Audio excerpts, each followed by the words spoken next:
अब मैं आप लोगों को बताती हूँ मैं किसके बारे में बात कर रही थी। हे वाहेगुरु जी, अगर ये सच्चाई सबके सामने आ गई तो अनर्थ हो जाएगा। हाँ नीता, क्या कह रही थी आप कि घर में कोई है? हमें तो कोई नजर नहीं आ रहा। क्यों बोलती बंद हो गई अब आपकी? टर्न करना, वो देख।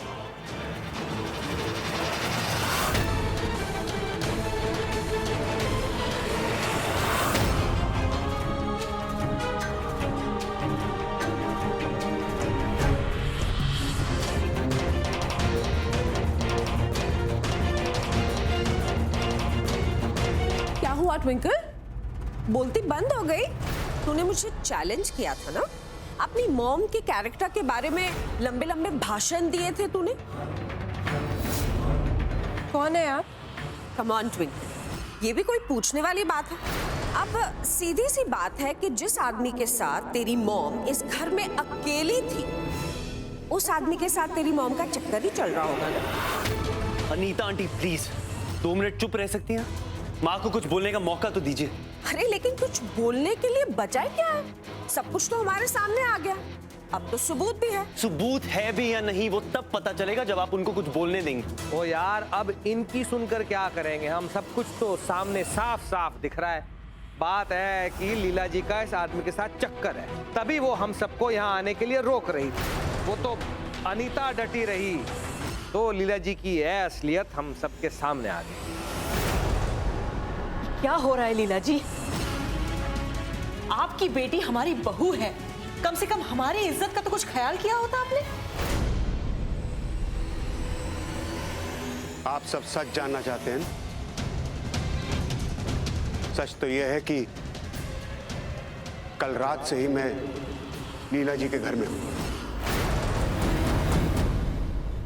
क्या क्या बोल रहे हैं आप? हाँ? झूठ बोल रहे हैं ना आप? मेरी मॉम पे झूठे इल्जाम लगा रहे हैं। क्या बोल रहे हैं, बोलिए। ट्विंकल छोड़, क्या कर रही? पूरी बात तो सुन ले उनकी। हाँ, कल रात से यही हूं मैं। बहुत दूर से आया हूं, अपनी खोई हुई बेटी और पत्नी की तलाश में। क्या मतलब? मतलब मैं लीला जी को तब से जानता हूं जब ये जालंधर में अपने पति के साथ रहती थी। मैं तुम्हारे पापा को भी अच्छी तरह जानता था। उस शहर में मेरा भी एक परिवार था, मेरी बीवी थी, बेटी थी। मेरी ही कुछ गलतियों की वजह से वो मुझसे बिछड़ गए। हालात कुछ ऐसे हुए कि मुझे उन्हें अकेला छोड़ के जाना पड़ा, और लाख चाहने के बावजूद भी मैं लौट के वापस ना आ पाया। जैसे ही मुझे पता चला कि मेरी बीवी और बेटी अमृतसर में है, मैं सीधा यहाँ आ गया। इस शहर में मैं लीला जी के अलावा किसी और को नहीं जानता था, इसलिए उनसे मिलने चला है। फिर एक छोटा सा एक्सीडेंट हो गया जिस वजह से सर पे मेरी चोट लग गई, और उसी वजह से मुझे रात को यहाँ रुकना पड़ा। ये बात कि मैं यहाँ हूँ, मैंने लीला जी से कहा था कि किसी को न बताना, ताकि मैं चुपचाप अपने परिवार से मिलकर वापस लौट जाऊँ। आप लोग को यहाँ देख के मैं थोड़ी देर हैरान हो गया, इसलिए चुप रहा। कुंज, मैं बता रही हूँ ये आदमी बिल्कुल झूठ बोल रहा है। चुप चुप हो जा। इस वक्त तू नहीं बोले इसमें तेरी बेहतरी है अनीता। तो फिर आप मिले अपनी बीवी और अपनी बेटी से? नहीं, मैं शायद उन्हें हमेशा के लिए खो चुका। तुम ट्विंकल हो ना?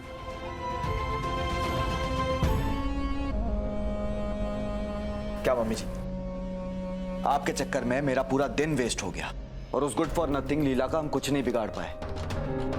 पूरी की पूरी मेहनत बर्बाद हो गई। नहीं चेरी, हमारी मेहनत इतनी आसानी से बर्बाद नहीं हो सकती। मेरा अंदाजा लीला के बारे में कभी भी गलत नहीं हो सकता। ये आदमी डेफिनेटली झूठ बोल रहा था। हमारे हाथ कुछ ना कुछ तो जरूर लगेगा। तुम बस वैसा करते जाओ जैसा मैं कहती हूं।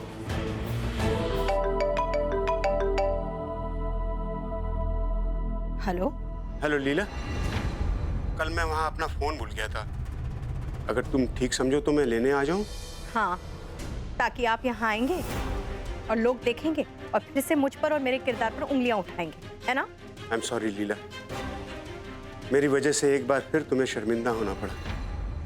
एक बार फिर मेरी बीवी और बेटी की आंखों में आंसू थे और मैं बेबस झूठ बोल के उनकी इज्जत बचाने के अलावा कुछ नहीं कर पाया। इतना बेबस था मैं कि मेरी बेटी मेरी आंखों के सामने थी और मैं उसे ये भी नहीं बता पाया कि मैं उसका बाप हूं। और इस सब के लिए भी कौन जिम्मेदार है? आप। हाँ लीला, मैंने कब मना किया है? मैं जानता हूँ सारी गलती मेरी है। आपको आपका फोन चाहिए ना? जहां आप है ना, मैं वहां आकर आपको आपका फोन दूंगी, लेकिन उसके बाद ना तो आप यहाँ नजर आएंगे और ना ही आप मुझे दोबारा फोन करेंगे, समझे आप? जैसा तुम्हें ठीक लगे। मैं तो उस दिन का इंतजार कर रहा हूँ जिस दिन तुम मुझे मेरी सारी गलती को माफ कर दोगे। वो दिन कभी नहीं आएगा, क्योंकि मैं आपको कभी माफ नहीं करूंगी। लीला, लीला।